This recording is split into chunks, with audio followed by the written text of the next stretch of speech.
Nabi Muhammad SAW teman-teman, saking fahamnya beliau masalah ini, sampai dikatakan dalam riwayat yang sahih, kalau nikmat sedang ada pada diri beliau, beliau mengucapkan, Allah datangkan pertolongan bagi orang yang suka bersyukur dengan caranya. Janji yang akan diberikan itu, baik di akhirat nanti dengan surga, dan juga di dunia dengan melimpahnya kebutuhan atau terpenuhinya kebutuhan dengan melimpah. Tidak ada seorang hamba yang Allah karuniakan lisannya bersyukur, ya kemudian Allah tidak tambahkan. Artinya pasti Allah akan tambah apa yang telah Allah berikan kepada dia. Bismillahirrahmanirrahim. Syukur ini bahasa Indonesianya terima kasih sebenarnya. Berterima kasih. Cuma memang syukur ini lebih banyak digunakan ya kepada Allah Subhanahu wa taala. Tadi saya sempat bacakan surah Ibrahim, surah nomor 14 ayat 7. Allah Subhanahu wa taala berfirman, la in syakartum la azidannakum wa la in kafartum inna adzabi lasyadid. Kalau kalian bersyukur pasti aku akan tambah, kalau kalian kufur azabku sangat pedih. Kita coba dengarkan apa penjelasan ulama tentang syukur ini. Karena Allah menjanjikan dan kekal dalam kitabnya Al-Quran, dari awal diturunkan 1400 tahun yang lalu sampai nanti menjelang hari kiamat, tetap sama, kalau kalian bersyukur aku akan tambah. Lalu apa syukur ini? Sehingga akhirnya membuat kita bisa selalu mendapatkan nikmat yang ada, minimal bertahan atau bahkan dilebihkan. Apakah kesehatan, apakah rezeki, ya, harta, apakah pasangan hidup, keturunan, makanan, minuman, kesehatan dan seterusnya. Dikatakan oleh Al-Jauhari dalam kitab beliau namanya As-Sihah fil Lugha. Beliau mengatakan syukur itu dalam etimologi atau bahasa adalah as-sana'u 'alal muhsin bima aulaqahu minal ma'ruf. Syukur adalah pujian bagi orang yang memberikan kebaikan atas kebaikan tersebut. Dan Ibnu Qayyim rahimahullah menjelaskan syukur lebih jauh. Mungkin kita bisa bahasakan ini secara istilah atau terminologinya. Beliau mengatakan zuhuru atharu ni'matillahi ala lisani abdi.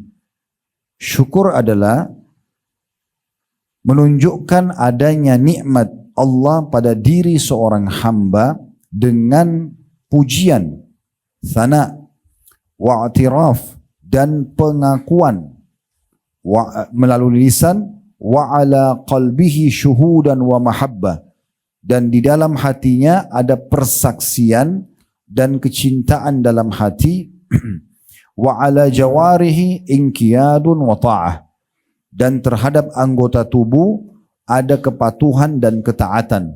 Dinukil dari kitab Madarikus Salikin. Berarti syukur itu betul-betul kita yakini dulu ini adalah nikmat dari Allah. Kemudian kita yakin Allah lah yang telah menciptakan kita, yang menciptakan nikmat itu, dan juga yang bisa menambah dan mempertahankan. Maka akhirnya kita bersyukur kepadanya. Syukur ini teman-teman sekalian, saya berharap kita fahami baik-baik. Jangan selalu kita anggap bersyukur kalau yang kita dapat hanya duit saja. Karena banyak orang merasa nikmat itu hanya duit. Kapan dia punya pekerjaan, dia punya uang, dia kaya raya, maka berarti dia bersyukur. Dia di situ saat itu wajib bersyukur. Padahal sebenarnya syukur bukan seperti itu. Syukur jauh lebih luas atas semua nikmat Allah Subhanahu wa taala. Kita masih bisa memfungsikan anggota tubuh dengan menghirup nafas, mengeluarkan nafas sehingga bisa ada sirkulasi oksigen dalam diri kita, tubuh kita sehingga kita bisa hidup. Mata kita masih bisa menangkap cahaya sehingga kita bisa bedain ini terang, ataupun kalau tidak ada cahaya gelap, telinga kita bisa berfungsi membedakan intonasi keras sama lembut seketika. Kemudian lisan kita, lidah masih bisa membedakan asam, manis, ya. Kemudian pedas seketika. Hidung kita masih bisa membedakan mana wangi, mana busuk seketika. Tangan kita, anggota tubuh masih peka. Kita masih bisa menyentuh benda dan kita tahu ini lembut atau kasar, ini panas atau dingin.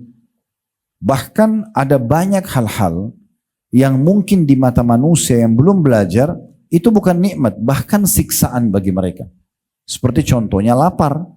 Kita sekarang Ramadan ini dilatih oleh Allah Subhanahu wa taala untuk bisa merasakan apa yang dirasakan oleh orang-orang yang susah hidupnya. Mereka kelaparan, tidak punya makanan, harus berharap pemberian orang. Mungkin di mata sebagian orang, lapar itu adalah siksaan. Begitu juga dengan haus, begitu juga dengan capek misalnya. Tetapi fahami baik-baik teman-teman sekalian, justru yang kita anggap ujian bagi orang lain itu adalah perangkat-perangkat terbaik untuk menikmati nikmat yang sedang Allah berikan. Coba bayangkan teman-teman kalau seandainya kita sudah kenyang. Sebentar buka puasa, sunnah Nabi SAW, kata Nabi SAW, makan sebaik-baik makanan pada saat buka dan sahur bagi seorang muslim adalah kurma. Ambil beberapa butir kurma, minum air, sholat maghrib dulu. Habis itu pulang baru Anda makan main course-nya, makanan beratnya. Anggap Anda sudah makan makanan beratnya dan kenyang. Misal sudah makan 1 piring, mungkin ada yang tambah setengah piring lagi misalnya, atau 2 piring maksimal dia makan, dia udah kenyang. Sekarang saya tanya teman-teman sekalian, andai saja kita sudah kenyang, lalu ditawarkan lagi ayam bakar, kambing bakar, sate, makanan terenak di dunia. Kira-kira antum masih mau makan? Hah? Kenapa nggak ada yang jawab? Hah? Nggak mau bahas makanan lagi puasa? Kita sudah kenyang, ditawarin makan lagi mau nggak? Oke, sekarang kalau kita dahaga lalu kita minum, sudah selesai, nggak ada sama sekali haus misalnya. Jangan dibayangkan kita lagi puasa, kita lagi habis minum air 1 liter misalnya, air dingin, sudah minum teh, lagi nggak haus, ditawarin minum misalnya. Lalu kita pada saat itu bingung, mau minum apa ya? Kadang-kadang kalau kita lagi tidak haus ditanya, kita lagi berkunjung ke rumah orang ditanya, mau minum apa? Karena kita tidak haus kan kita jadi punya pilihan ya. Oh, panas atau dingin misalnya. Sama juga dengan orang capek. Kalau ditanya, ada nggak orang yang mau capek? Pasti orang jawabannya tidak. Tapi fahami baik-baik teman-teman sekalian, supaya faham makna luasnya syukur itu. Kalau sebenarnya lapar itu bukan ujian, tapi justru perangkat terbaik untuk menikmati nikmat Allah dari makanan. Kalau kita tadi kenyang tadi, udah nggak mau makan lagi. Tapi coba kalau kita lapar, cuma nasi, sambal sama tempe, enak sekali makannya. Berarti lapar itu bukan siksaan, bukan ujian, tapi sebuah perangkat yang bisa membuat kita menikmati nikmat. Di saat kita haus, kayak sekarang lagi puasa, lagi azan maghrib sebentar. Kalau dikasih pilihan, kita akan minta minuman yang segar, yang dingin. Karena haus itu membawa kita ingin menikmati itu. Betul juga misalnya dari pagi kita bekerja sampai, maaf kita contoh lain, sebelum saya masuk contoh kerja, orang dari pagi tidur sampai malam. Misal dia muslim, dia bangun sholat, dia tidur lagi. Ya saya tahu ada beberapa orang Ramadan begini, dia puasa cuma hitungan menit saja. Karena habis subuh tidur sampai duhur. Dari situ sholat tidur lagi sampai asar. Bangun sholat tidur lagi sampai menjelang maghrib. Cuma berapa menit puasa, habis itu azan maghrib buka puasa. Malam dia begadang. Ini kan terbalik gitu. Tapi contoh misalnya, ada orang yang sudah tidur dari pagi sampai malam. Malam disuruh tidur lagi, mau tidur gak dia? Enggak.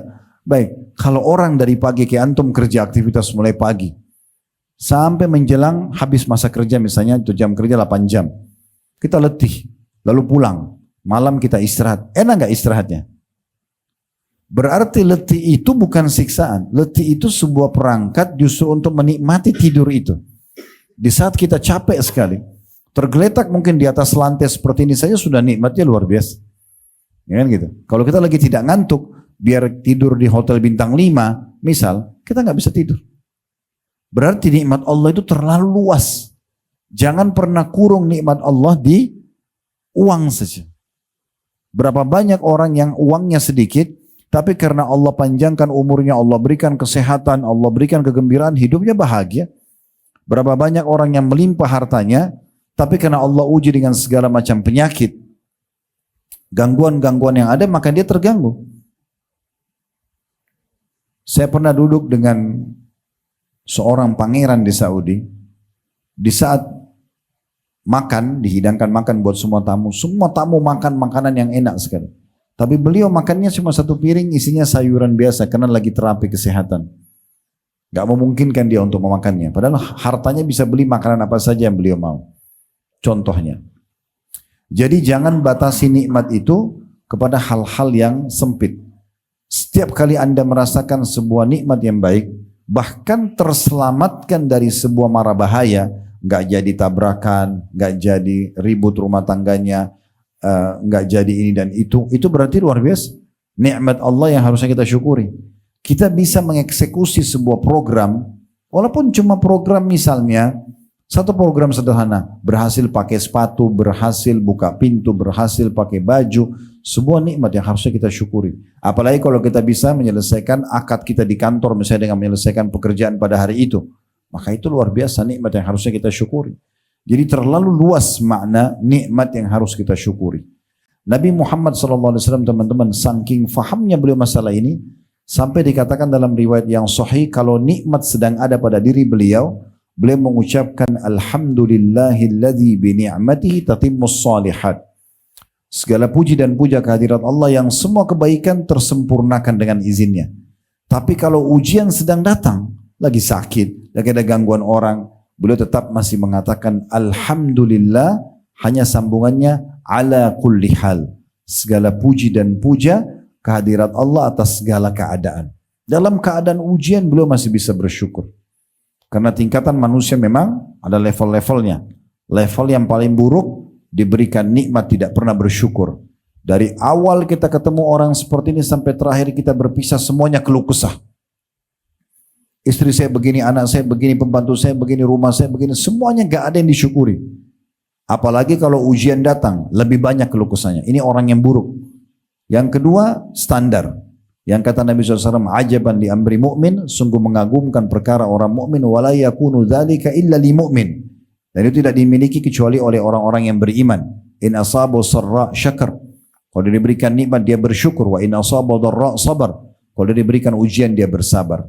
Jadi kalau ada nikmat bersyukur, ada ujian dia bersabar. Tapi ada level tertinggi, diberikan nikmat bersyukur, diberikan ujian bersyukur. Bagaimana caranya supaya kalau ujian datang kita masih bisa bersyukur? Kita melihat orang yang lebih berat daripada kita. Kaidah hidup sederhana, kalau Allah berikan kita nikmat, lihat orang yang di bawah kita. Misalnya kita punya motor, jangan lihat orang yang punya mobil.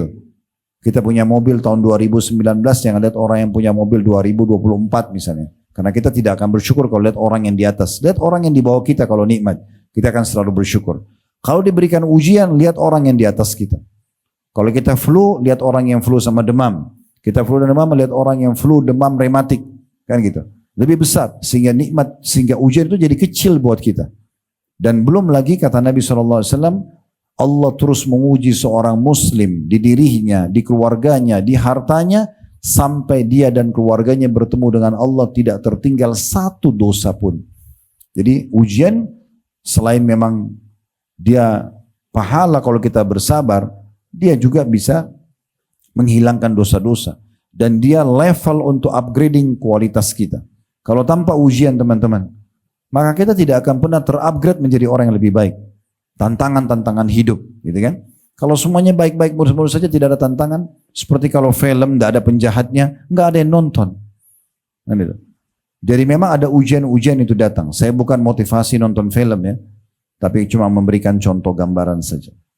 Allah Subhanahu wa taala sendiri memang selain memerintahkan hamba-hambanya bersyukur, Allah juga menjadikan sifatnya Allah adalah asy-syakur, yang maha bersyukur atau menilai kebaikan. Sebagaimana Allah sebutkan dalam surah Asy-Syura, surah nomor 42 ayat 23, innallaha ghafurun syakur. Allah itu ghafur, maha pengampun, dan suka mengampuni dosa-dosa hambanya walaupun terulang. Yang penting dia tulus dalam bertaubat. Dan syakur, maha menilai kebaikan hamba-hambanya dengan cara membalas berlipat ganda dari kebaikan yang dikerjakan oleh seorang hamba. Misalnya kita cuma bersedekah 1.000 rupiah, Allah nggak balas kita dengan 1.000 rupiah, ditulis di amal kita. Allah mengatakan dalam Al-Quran, man ja'a bil hasanati falahu asyru amsalihha. Siapa yang berbuat satu kebaikan, Allah akan lipat gandakan 10 kali lipat. Jadi Allah tidak balas sesuai dengan nilai kita, tapi Allah lebihkan. Ini salah satu sifat syakurnya Allah. Mungkin teman-teman puasa sehari saja, kayak Ramadan sekarang. Perhatikan sabda Nabi SAW. Siapa yang berpuasa 1 hari karena Allah, Allah akan jauhkan dia dengan puasa itu, wajib atau sunnah, dari api neraka 70 tahun. Riwayat lain 100 tahun. Bukankah kita sudah dengar sholat sunnah sebelum subuh? Kata Nabi SAW, rakaatai fajr, 2 rakaat sholat sunnah yang sebelum iqamah subuh, antara azan sama iqamah subuh dikenal dengan sunnatul fajr, atau supaya mudah difahami qobliyah subuhnya. Ya. 2 rakaat rakaatai fajr itu lebih baik daripada dunia dan seluruh isinya. Khairu minad dunya wa ma fiha. Jadi sedikit beramal sebagai tanda sifat Allah yang syakur, Allah lipat gandakan balasannya dengan tidak masuk di akal gitu. Mungkin Anda hanya dengan memberi makan orang 1 kali yang lapar, Allah berikan Anda makan 2 tahun tidak pernah kelaparan misalnya. Nah seperti itu sifat syakurnya Allah. Dalam ayat yang lain Allah juga mengatakan dalam surah At-Taghabun, surah nomor 64 ayat 17, Wallahu syakurun halim. Allah itu zat yang gemar membalas berlipat-lipat ganda dari apa yang dibuat oleh seorang hamba, dan juga maha lembut dan maha bijaksana. Kedua makna ayat tadi, Asy-Syura disebutkan oleh At-Tabari dalam tafsir beliau, tafsir di jilid 21 halaman 531, dan ayat At-Taghabun disebutkan Ibnu Katsir dalam tafsir beliau di jilid 8 halaman 141. Allah Subhanahu wa taala juga menyebutkan bahwasanya para nabi-nabi itu mereka memang punya hati-hati yang bersih dan suka sekali bersyukur, sehingga selalu kebutuhan mereka Allah penuhi, dan selalu kalau ada ujian Allah berikan jalan keluar. Jadi ternyata syukur itu bukan hanya sekedar mendatangkan nikmat, tapi justru juga memberikan solusi dari permasalahan-permasalahan kita. Sebagaimana Allah sebutkan contohnya tentang Nabi Nuh alaihissalam di dalam surah Al-Isra surah nomor 17 ayat 3, dzurriyyatan man hamalna ma'a Nuh innahu kana 'abdan syakura. Sungguhnya keturunan-keturunan manusia yang kami bawa selamatkan di kapal bersama Nuh, dan dia adalah hamba yang suka bersyukur. Kalau pernah dengar kisahnya alhamdulillah, kalau belum pernah dengar, di antara pertolongan Allah Subhanahu wa taala kepada Nabi Nuh alaihissalam karena beliau suka sekali bersyukur, dinukil sebuah riwayat setelah beliau 950 tahun mendakwahi kaumnya, sebagaimana Allah jelaskan dalam Al-Qur'an, alfasanatin illa khamsuna ama. Nuh tinggal di kaumnya 1000 tahun kurang 50 tahun, 950 tahun. Intinya teman-teman sekalian, Nabi Nuh alaihissalam berdoa kepada Allah, ya Allah, saya sudah dakwahi mereka siang malam, mereka tidak mau dengar, tetap aja mau nyembah berhala, tetap aja kufur kepadamu, maka datangkan hukuman buat mereka. Akhirnya Allah Subhanahu wa taala mengirim Jibril dan menyampaikan kepada Nabi Nuh alaihissalam, sekarang buat kapal. Buat kapal, dan waktu itu kebetulan lokasi dakwah Nabi Nuh di padang pasir, nggak ada air. Jadi buat kapal itu sangat tidak masuk akal manusia. Maka disuruhlah buat kapal. Nabi Nuh dengan orang beriman buat kapal. Setiap kali lewat orang-orang kafir dari kaumnya, selalu mengatakan, hai Nuh, kamu sudah gila ya? Ngapain buat kapal di tengah padang pasir? Untuk apa diolok-olok? Nabi Nuh alaihissalam tetap saja mengerjakan sesuai dengan perintah Allah. Sampai kapal itu sudah mau selesai, teman-teman, atau sudah selesai kurang lebih, maka tidak cukup di situ, kaumnya menyakiti Nabi Nuh alaihissalam dengan cara mereka sepakat untuk buang air besar dan buang air kecil di kapal Nabi Nuh. Sehingga kapal Nabi Nuh penuh dengan kotoran manusia, kencing dan tinja. Setelah penuh semuanya itu, rupanya Allah Subhanahu wa taala datangkan ujian kepada orang-orang kafir ini, mereka kena penyakit kulit dan mereka tidak temukan obatnya. Mereka coba berobat sana sini nggak bisa. Sampai ada satu orang di antara mereka yang kebetulan badannya penuh dengan penyakit kulit itu, dia buang air di kapalnya Nabi Nuh. Maaf, ini kisahnya begitu, dia kepleset jatuh di kotoran manusia yang ada di situ, kotoran orang-orang kafir. Begitu dia keluar, sembuh penyakit kulitnya. Maka dia pun pulang kepada kaumnya heran.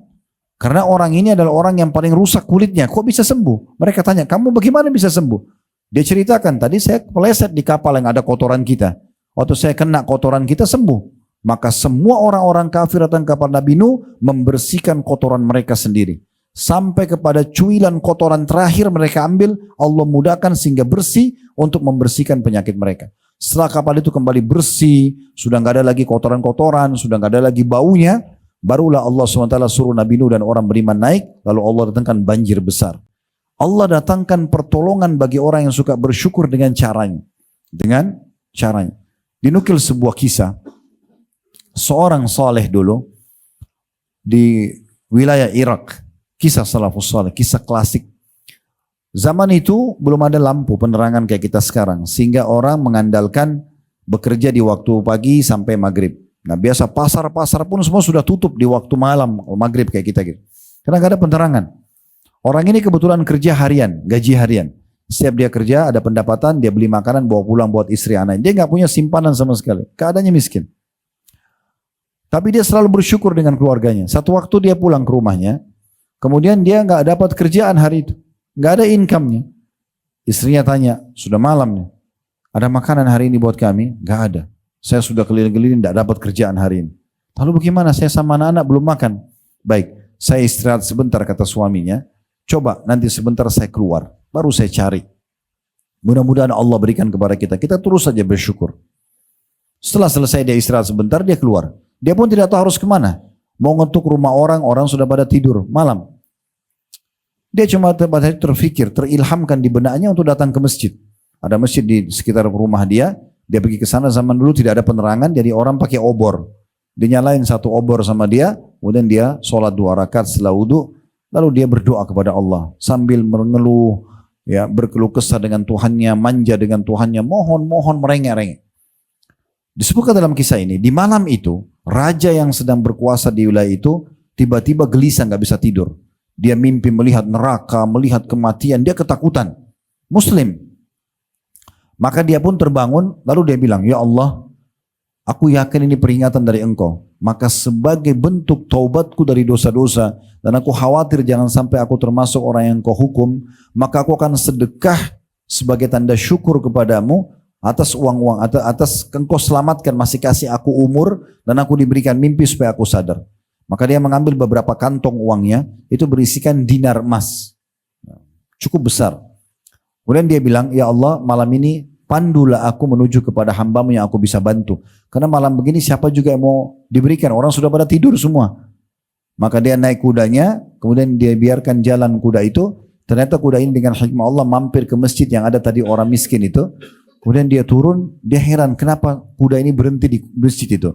Kemudian dia turun, dia masuk ke dalam, dia temukan orang tadi lagi berdoa kepada Allah. Dan dia dengar keluh kesahnya. Seharian belum makan, dia butuh makanan, ya Allah tolonglah, dan seterusnya. Maka yang terjadi teman-teman sekalian, pada saat itu si raja ini setelah orang miskin itu selesai berdoa, dia mengatakan, saya sudah mendengarkan doamu. Dan saya raja yang berkuasa di wilayah ini. Karena masa dulu tidak ada kamera, orang tidak tahu foto rajanya. Muka rajanya seperti apa. Dia bilang, saya raja yang berkuasa, saya ingin sekali bersedekah malam ini, maka saya akan berikan harta ini kepada kamu. Dan perlu kamu tahu, sebagai rasa syukur saya kepada Allah, karena saya bisa bersedekah, saya bisa diberikan rasa sadar untuk takut kepada Allah, sehingga saya segera taubat kepadanya. Setiap engkau butuh bantuan, silakan datang kepadaku.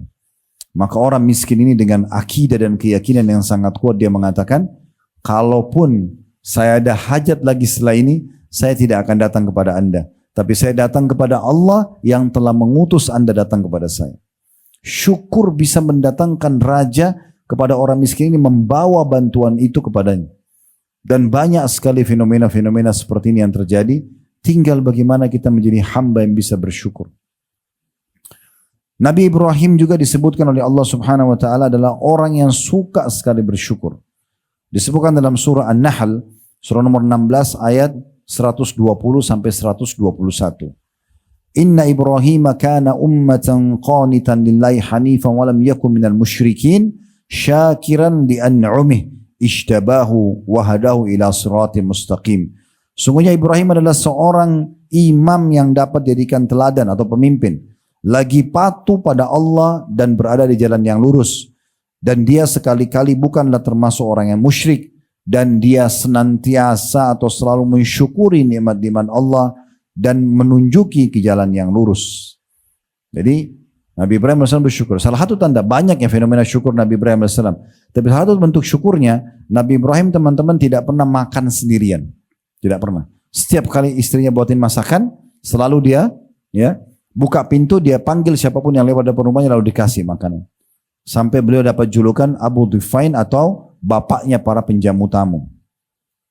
Nabi Muhammad SAW dalam riwayat Bukhari Muslim diceritakan ya, oleh Aisyah radhiyallahu anha, kana Rasulullah SAW idza qama ila salati qama hatta tafattar rijlah.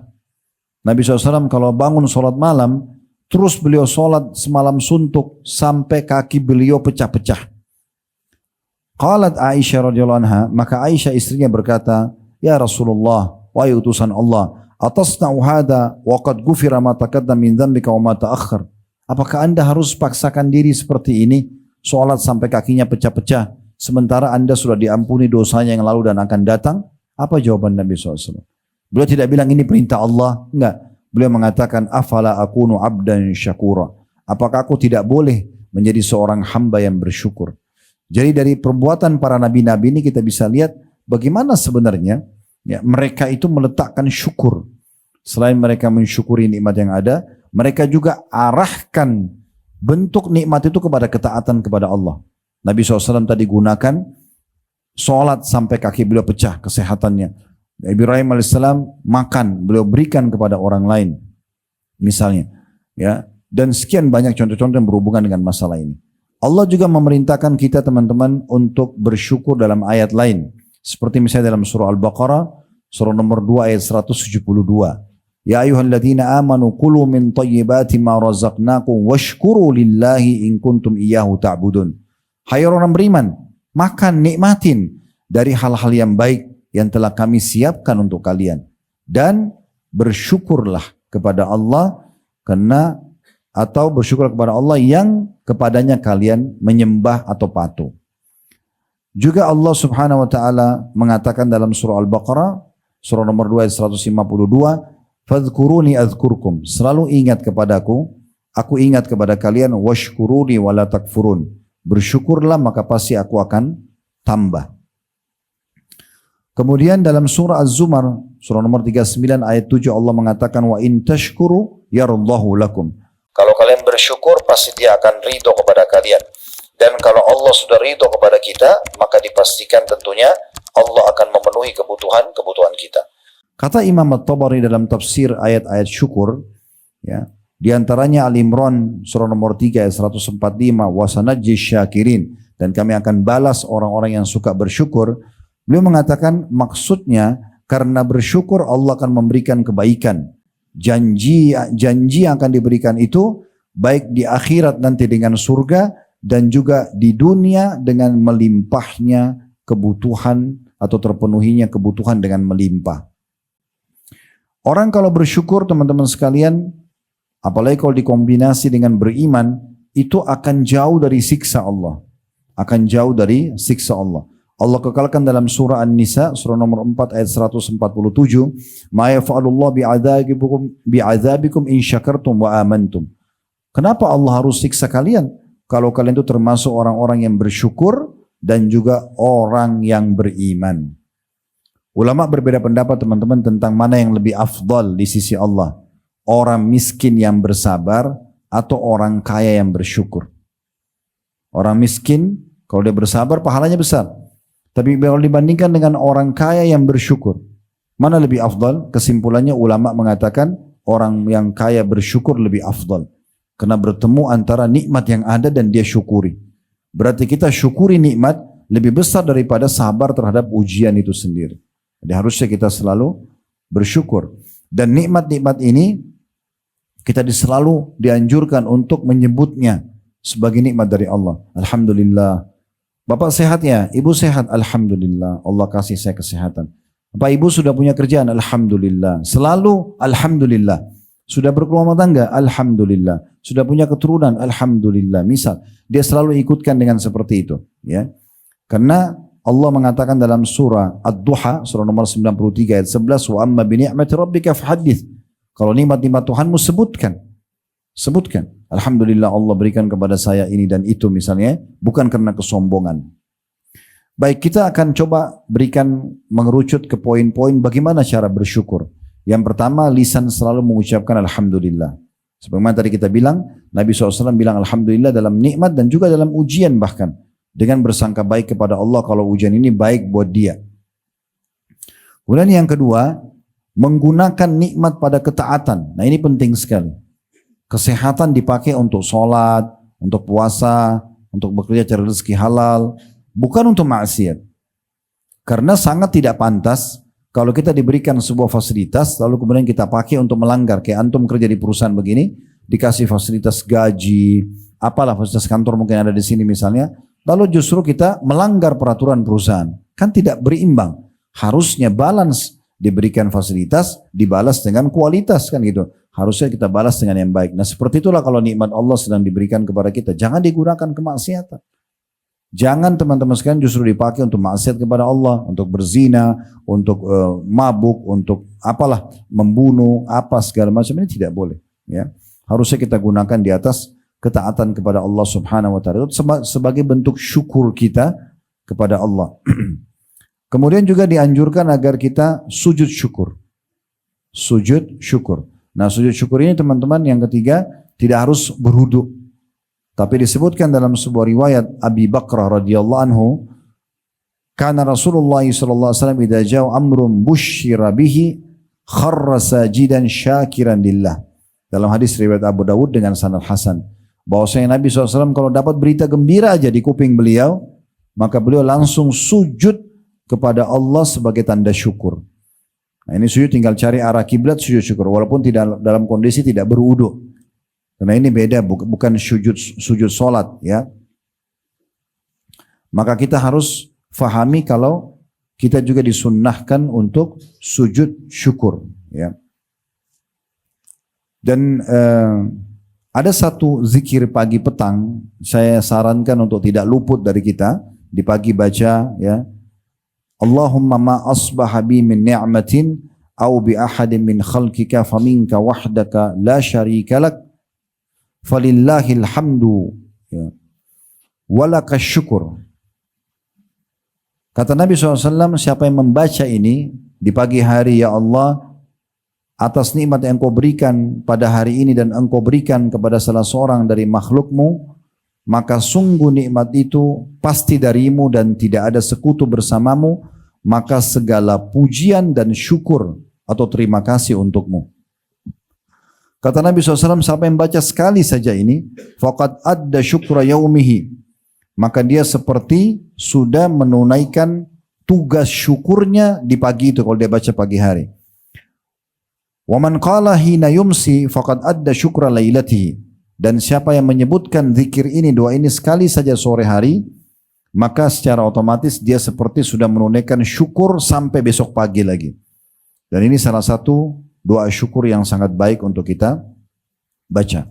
Yang keempat teman-teman, tanamkan rasa qanaah atau puas. Merasa puas dengan pemberian Allah. Bagaimana caranya? Tadi saya bilang kaidahnya, lihat orang yang lebih rendah dari kita dari sisi nikmat. Lihat orang yang lebih rendah. Teman-teman dapat gaji UMR misalnya berapa? 4 juta, 4,8 atau berapa misalnya. Jangan lihat orang yang sudah jadi manajer di perusahaan kita lebih besar, 7-8 juta misalnya gajinya. Lihat orang yang belum punya pekerjaan, orang yang pengangguran, orang yang lebih rendah gajinya. Supaya kita bersyukur, muncul sifat qanaah, merasa cukup. Ya. Kata Nabi SAW dalam hadis riwayat Ibnu Majah dengan hadis dengan sanad sahih, kun wari'an takun a'badan nas wa kun qani'an takun ashkaran nas. Jadilah engkau hamba yang selalu menjaga hubungan baik sama Allah, maka engkau akan menjadi hamba yang paling berbakti. Dan jadilah hamba yang paling suka puas terhadap pemberian Allah, maka engkau akan menjadi hamba yang paling bersyukur. Dan dengan itu berarti otomatis akan ditambah nikmat. Karena kaidahnya tadi kalau kita ya bersyukur akan ditambah. Yang kelima yang kita harus lakukan adalah berbagi dengan orang lain. Berikut juga membalas kebaikan orang yang telah berbuat baik yang setimpal. Teman-teman sekalian, ada satu poin penting dalam Islam yang harus kita fahami. Sedekah itu berbagi dengan orang lain dari apa yang Allah berikan kepada kita. Apakah sedekah harta, sedekah ilmu yang kita ajarkan kepada orang, nasihat, saran, ide, ya. Semua itu adalah hal yang sangat baik ya untuk kita lakukan. Dan kita berbagi dengan orang lain. Ada misalnya perusahaan kita maju, lalu ada yang tanya, bagaimana kiat suksesnya? Ceritakan, biarkan orang maju juga. Ini dalam Islam diajarkan begitu. Kita beda dengan pemahaman kapitalis yang biasa menganggap orang kalau berbagi berarti dia akan kehilangan dong resep. Resep makanan, resep suksesnya, rahasianya dia, gitu kan. Atau kalau dia keluarin duit 1 juta, dia keluarin 100.000. Berarti secara hitung-hitungan menurut kapitalis 100.000 kurang 1 juta kurang 100.000 jadi sisa 900.000. 100.000-nya dianggap kerugian bagi mereka. Islam tidak seperti itu. Yang kita keluarkan 100.000 itu dalam Islam justru itu investasi yang sebenarnya. Kita keluarkan bukan hilang, jangan dianggap pengeluaran, tapi dia sebuah investasi yang besar yang kalau kita keluarkan Allah menganggap itu pinjaman. Allah berfirman, "Man dzalladzi yuqridullaha qardan hasanan fayudha'ifahu lahu adhafan katsira." Siapakah yang mau meminjamkan untuk Allah, lalu Allah lipat gandakan dengan lipat-lipat ganda yang sangat banyak. 100.000 itu tidak akan kembali, tidak akan dicatat di buku amal kita 100.000, tapi lipat ganda menjadi 10 kali lipat, bahkan kelipatan yang banyak, dan Allah bisa ganti berlipat-lipat ganda dari apa nilai yang sudah kita keluarkan. Itu kaidahnya. Jadi jangan pernah berpikir teman-teman, dan jangan tanamkan sifat kapitalis dalam diri kita. Karena mereka selalu mengatakan menabung pangkal kaya, Islam mengatakan sedekah pangkal kaya. Tidak akan ketemuin. Menabung selalu pelit, nggak mau keluarin. Tapi kalau kita berbagi sedekah pangkal kaya, kaidah Islam ini akan selalu mengeluarkan. Dia tidak bisa ketemu, satu nahan, satu keluarkan. Coba pakai resep ini. Berbagi dengan orang lain. Maka pastikan itu salah satu bentuk syukur yang akan mendatangkan nikmat melimpah kepada kita. Makanya termasuk juga dalam hal ini teman-teman sekalian, selain kita berbagi sama orang lain, tadi saya bilang kita harusnya juga membalas kebaikan orang lain dengan yang setimpal. Apa saja. Orang memberikan apa kepada kita, makanan misalnya dikirim tetangga, kita balas dengan makanan. Kita diberikan pakaian, kita kasih pakaian. Kita diberikan apa saja jasa, kita balas juga yang setimpal, gitu kan. Dan ini semua adalah perintah Nabi SAW. Di mana beliau bersabda dalam hadis riwayat Abu Daud dengan sanad sahih, Man sana'a ilaikum ma'rufa fakafi'uh. Siapa yang telah berbuat baik pada kalian, maka balaslah dengan yang setimpal. Fa in lam tajidu ma tukafi'uhu fad'u lahu hatta tarau annakum qad kafa'tumuh. Kalau kalian tidak mampu menyamakan atau memberikan balasan, maka minimal ya, doakan kebaikan sampai kalian merasa sudah membalas kebaikan dia. Di dalam riwayat yang lain, riwayat Tirmidzi dengan sanad hasan, man sunya ilaihi ma'rufa, siapa yang telah terbuat baik orang lain, berbuat baik orang lain kepadanya, faqala li fa'ilihi, dia mengatakan kepada orang yang sudah berbuat kebaikan itu, jazakallahu khairan, semoga Allah balas anda dengan kebaikan, qad ablaga fis sana, dia telah mengucapkan terima kasih yang sangat besar. Jadi usahakan selalu mengucapin sama teman-teman yang bantu apa saja, walaupun hal kecil, pulpen kita yang diambilkan, sendal mungkin apa saja hal kecil, kita selalu mengatakan jazakallahu khairan kalau laki-laki dan jazakillahu khairan kalau perempuan. Cuma saya lihat beberapa teman-teman kita yang sudah ngaji ini, mereka sering menghilangkan khairannya. Mereka cuma bilang jazakallah, jazakallah. Jazakallah artinya semoga Allah balas. Apa? Khairan. Khairan itu maksudnya kebaikan. Jadi kita harus ikuti dengan khairan. Dan tidak usah tambah dengan kathiran misalnya, cukup. Jazakallahu khairan. Dan siapa yang telah bersyukur dan berterima kasih pada manusia, dianggap dia telah berterima kasih kepada Allah. Kata Nabi SAW dalam hadis yang diriwayatkan Tirmidzi dengan sanad hasan sahih, man lam yashkurun nas la yashkurullah. Siapa yang belum berterima kasih pada manusia, maka berarti belum berterima kasih kepada Allah. Lihat orang-orang terdekat kita. Teman-teman di sini yang datang dari luar kota perantauan, kalau masih punya orang tua di kampung sana, terima kasih sama mereka. Bukan setahun sekali pada saat mudik, bukan di saat ada kesempatan, setiap hari. Kalau perlu sebelum aktivitas, telepon mereka. Ibu, ayah, assalamualaikum warahmatullahi wabarakatuh, apa kabar? Ada yang bisa saya bantu enggak? Ada yang perlu saya kirimin dari Jakarta enggak? Ada yang ini enggak dibutuhin? Atau apa misalnya, dibutuhin misalnya. Kalau mereka bilang tidak, baik tolong doakan saya ya. 1 menit atau setengah menit saja. Minta keriduan mereka, minta doa mereka. Maka itu bentuk syukur kepada manusia. Orang yang terbaik adalah orang tua kita. Ya. Disebutkan dalam sebuah kisah di Saudi, teman-teman, ada orang sudah divonis di pengadilan, dia akan dipenjara, kalau tidak salah 10 tahun. Tapi dia nggak salah orang ini. Dia nggak salah. Memang ada orang yang membuat sertifikat tanah palsu, segala macam, itu merekayasa data, itu menang di pengadilan. Dan dia yang justru disalahkan, dianggap dia yang memalsukan, dibalik fakta. Sekitar 1 jam lagi akan ada keputusan hakim. Dia masih di pengadilan. Di saat itu dia masih boleh keluar gitu, ya. Maka dia sempat menelpon seorang syekh, seorang ulama di sana, ceritakan fenomena, lalu dia mengatakan, apa saran Anda? Ini sudah jelas secara realitas saya akan dipenjara, padahal saya tidak salah. Pertanyaan syekhnya, apa kau masih punya orang tua yang hidup? Dia bilang ada, tapi tinggal ibu saya, ayah saya sudah meninggal. Kata syekhnya, ibumu tinggal sekota sama kamu? Dia bilang iya. Baik, mau dengar saran saya? Mau. Sekarang kamu keluar dari pengadilan, cari restoran terbaik yang bisa kamu dapat, beli makanan terbaiknya, pergi makan siang bersama ibumu. Kata orang ini, syekh, saya sebentar lagi divonis penjara 10 tahun, bagaimana saya bisa mau beli makanan buat ibu saya lagi? Kata syekhnya, kalau kau mau dengar saran saya silahkan. Akhirnya diikuti sama dia. Dia keluar, dia beli makanan terbaik, dia pergi ke rumah ibunya. Dia gak cerita apa-apa. Tapi subhanallah, ibunya kaget karena tidak biasa datang siang hari makan siang sama ibunya. Dia bilang, ibu ini saya belikan makanan terbaik, saya mau makan sama ibu. Kata dia, semenjak dia duduk, ibunya terus mendoakan. Semoga Allah mudahkan urusanmu nak, semoga Allah begini dan begitu. Ibunya terus doakan. Subhanallah, beberapa menit setelah dia duduk sama ibunya, ditelepon oleh pengadilan dan ada pengacaranya di sana. Kalau ternyata orang yang menipu, yang sedang menuntut dia itu, ternyata terbukti palsu semua surat-suratnya dan dituntut oleh pihak lain. Dan terbukti surat dia yang benar, maka dia bebas. Dia telepon syekhnya. Syekh, assalamualaikum warahmatullahi wabarakatuh. Alhamdulillah syekh, berita gembira. Saya enggak jadi divonis. Kata syekhnya, kira-kira menurut kau apa sebabnya? Dia bilang, doa ibu saya. Doa ibu saya. Teman-teman sekalian, berdoa buat orang. Minta terima kasih sama mereka. Ucapin terima kasih. Ada teman saya di Madinah, selalu cum laude teman-teman sekalian. Saya sampai penasaran, tidak pernah namanya keluar dari 10 orang yang juara pertama. Dan di kampus kami dulu dikasih 1.000 real. Saya memang orangnya cerdas. Tapi saya tanya dia, apa rahasianya? Kenapa kamu bisa begini? Itu kalau malam ujian, saya lihat sendiri.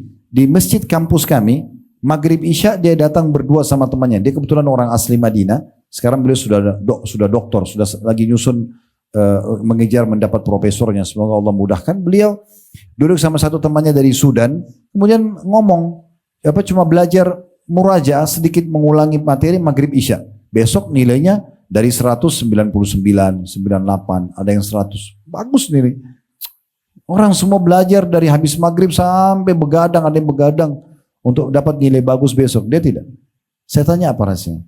Dia bilang, saya selalu setiap pagi sebelum keluar ke sekolah kampus, walaupun bukan ujian, datangi ibu sama ayah saya. Lalu saya cium tangannya, saya ucapkan terima kasih, saya tanya kalau butuh bantuan apa, hitungan detik. Habis itu mereka doakan saya pergi. Saya sangat yakin itu sebabnya. Dan sekian banyak kisah berhubungan dengan masalah ini. Terima kasih bukan cuma sama orang tua, sama siapa saja kerabat kita yang pernah punya jasa sama kita, sama siapa saja manusia yang pernah buat baik sama kita. Kata Umar radhiyallahu anhu, cara berterima kasihnya luar biasa. Kalau ada orang yang mengingatkan satu aib saya, kata Umar, satu kesalahan saya, ini salah hai Umar, luruskan. Nisa, maka saya akan berterima kasih pada orang tersebut seumur hidup saya. Bukan sekali aja terima kasihnya. Umar bilang, saya akan terus terima kasih sama dia seumur hidup. Saya akan ingat terus kebaikan itu karena dia mengingatkan kesalahan saya. Itu mengingatkan kesalahan, bagaimana kalau orang itu kasih kebaikan kepada Umar? Ali bin Abi Thalib radhiyallahu anhu mengatakan, saya akan terus siap mengabdi kepada seseorang yang mengajarkan kepadaku satu huruf. Jadi bagaimana kebaikan orang dibesarkan dan dinilai, kita berterima kasih dan menilainya, maka itu bentuk syukur kepada Allah subhanahu wa ta'ala. Ini salah satu yang dianjurkan. Ibnu Qayyim rahimahullah mengatakan, rukun syukur itu ada 3, mengakui nikmat berasal dari Allah, memuji Allah atas nikmat tersebut, alhamdulillah, lalu memanfaatkannya di atas ketaatan. Nabi SAW juga bersabda, agar kita bisa bersyukur yang baik, ya, dan kiat-kiat untuk menambah syukur ini, tadi sudah kita sebutkan ada 5 ya. Terakhir adalah berbagi dengan orang lain dan juga bagaimana kita berterima kasih pada orang yang sudah berbuat baik sama kita dan kita balas.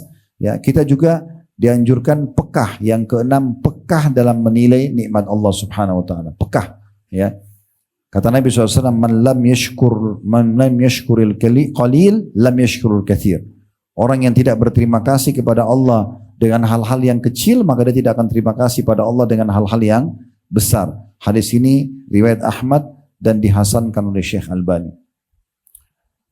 Sebagai penutup mungkin teman-teman sekalian, beberapa poin yang ingin kami atau beberapa nasihat dari kami sampaikan. Perkataan Ibnu Hazm rahimahullah tentang pentingnya seorang hamba menggunakan nikmat yang ada di atas ketaatan.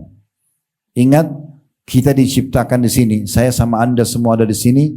Tujuan utamanya Allah sebutkan dalam surah Az-Zariyat, surah nomor 51 ayat 56. Wa ma khalaqtul jinna wal insa illa liya'budun. Aku tidak ciptakan jin dan manusia kecuali untuk mengabdi dan beribadah kepadaku. Jadi kalau Anda tanya, Ustaz, apakah saya diciptakan memang untuk sholat, untuk puasa, untuk sedekah, untuk menuntut ilmu, untuk bakti orang tua, jenguk orang sakit, bantu orang miskin, jujur, amanah, tanggung jawab? Iya. Tujuan kita hidup di sini untuk itu. Makan, minum, tidur, belanja, ini pernak-perniknya. Jangan pernak-pernik di skala prioritaskan lalu lupakan tujuan utama. Nah, salah satu tujuan kita adalah diciptakan untuk beribadah kepada Allah. Dan salah satu bentuk ibadah itu adalah syukur. Kita bersyukur. Jadi ini bukan pilihan, tapi memang sebuah tujuan kita diciptakan. Dan jangan sampai teman-teman sekalian kita keluar dari tujuan itu. Karena maksiat kepada Allah bukan tujuan hidup kita. Justru itu pelanggaran terhadap tujuan hidup kita. Makanya dianjurkan oleh para ulama, ya, bagaimana kita gunakan nikmat di atas ketaatan. Itu bentuk syukur. Kata Ibnu Hazm rahimahullah, kullu ni'matin la tuqarribu minallah, la tuqarribu minallahi azza wa jalla fahiya baliyah atau musibah. Semua nikmat yang tidak membuat seorang hamba justru makin dekat kepada Allah, maka dia adalah musibah atau ujian. Dinukil dari kitab Hilyatul Auliya jilid 1 halaman 497. Kemudian Nabi SAW bersabda, la yarzuqullahu abdan syukra fayuhrimuhu ziyadah. Tidak ada seorang hamba yang Allah karuniakan lisannya bersyukur, ya, kemudian Allah tidak tambahkan. Artinya pasti Allah akan tambah apa yang telah Allah berikan kepada dia. Ini disebutkan oleh Al-Baihaqi. Dan sebagai penutup perkataan Hasan Basri rahimahullah, beliau berkata, sesungguhnya Allah memberi nikmat kepada siapa saja yang dia kehendaki. Jika seseorang yang dikehendaki, jika seseorang itu tidak bersyukur, maka akan berbalik menjadi siksa. Dan kalau orang itu bersyukur, maka akan bertambahlah nikmat tersebut. Dan kalau orang justru membuka atau menggunakan nikmat itu dalam kemaksiatan, maka kata Nabi SAW, wa inna rajula la yuhramur rizqa bidzambi yusibu. Hadis riwayat Ibnu Majah. Seorang hamba itu bisa terharamkan dari banyak rezeki justru karena dosa yang dia buat. Jadi jangan pernah berpikir teman-teman sekalian dengan ada gaji misalnya lalu dipakai ke karaoke, dipakai ke diskotik, dipakai berzina. Oh, nggak ada masalah, saya sudah punya kerjaan kok. Tidak. Bisa saja pekerjaan itu hilang dari kita karena dosa. Karena kita mencorengnya dengan dosa. Dan itu bukan bentuk syukur kepada Allah. Kalau kita gunakan nikmat atas kemaksiatan, harusnya makin rajin sholat, makin tutup aurat, ya, makin suka bersedekah, makin bakti sama orang tua. Nah, itu bentuk syukur terhadap nikmat. Semua orang yang gunakan nikmat di atas kemaksiatan, pastikan hanya hitungan waktu akan hilang dari dia. Lihat orang-orang yang korupsi misalnya. Sebagus apapun rumahnya, semewah apapun mobilnya, sebanyak apapun harta yang menumpuk, satu berita Allah buka, termalukan, disita semuanya, jadi miskin dan pengangguran. Berapa banyak orang? Berapa banyak orang yang miskin susah hidupnya, tapi selalu bersyukur, kemarin susah, tahun depannya Allah sudah berikan dia pekerjaan, 5 tahun ke depan sudah punya perusahaan sendiri, 10 tahun ke depan mungkin menjadi orang terkaya di kotanya. Bukan mustahil. Jadi ini sunnatullah, sistem yang sudah Allah buat dan tidak mungkin keluar dari situ. Intinya teman-teman sekalian, banyak bersyukur kepada Allah Subhanahu wa taala dan ingat kiat-kiatnya tadi, ucapkan alhamdulillah, jangan gunakan nikmat dalam kemaksiatan kepada Allah, sujud syukur, ya. Kemudian balas kebaikan orang dan sebut-sebut kebaikan orang yang Allah berikan melalui orang tersebut, balas dengan kebaikan, ya. Dan nilai sekecil apapun nikmat itu dan besarkan. Ya, besarkan. Kalau Anda mau minum, sebentar pada saat buka puasa, jangan hanya sekedar haus, langsung minum saja. Coba nikmati teman-teman. Subhanallah, orang yang menikmati itu orang yang lebih dekat dengan syukur. Dan bermakna nikmat itu.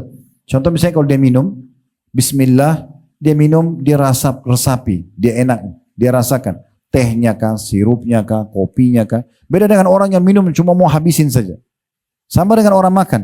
Kalau Anda makan, secara medis pun dianjurkan untuk mengunyah dengan baik. Supaya pencernaan kita tidak terlalu berat gitu kan. Kalau kita kunyah, kita nikmati, kita makan potongan ayam itu, potongan daging itu, tempe itu, sambal nasi itu, kita nikmatin. Beda sekali dengan orang yang makan hanya sekedar untuk menghabiskan saja. Nah, makanya kita harus menyadari teman-teman, kalau nikmat Allah besarkan. Dan coba nikmati. Tidur aja teman-teman. Kalau kita tidur, biar kita tidur di teras rumah kita, di teras kos-kosan kita. Kalau kita tidur dengan niat menikmatinya, beda sekali. Ya, dengan orang yang tidur hanya sekedar untuk menghilangkan ngantuknya misalnya. Maka coba nikmati, makin sekecil apapun nikmat kita coba nikmati dan akhirnya kita syukuri. Dan dengan itu pasti akan ditambah nikmat tersebut. Allahu a'lam. Alhamdulillah, semoga channel Masih Lurus bersama Ustadz Khalid Basalamah kali ini bisa membawa manfaat, menambah ilmu, serta ketakwaan kita kepada Allah. Wassalamualaikum warahmatullahi wabarakatuh.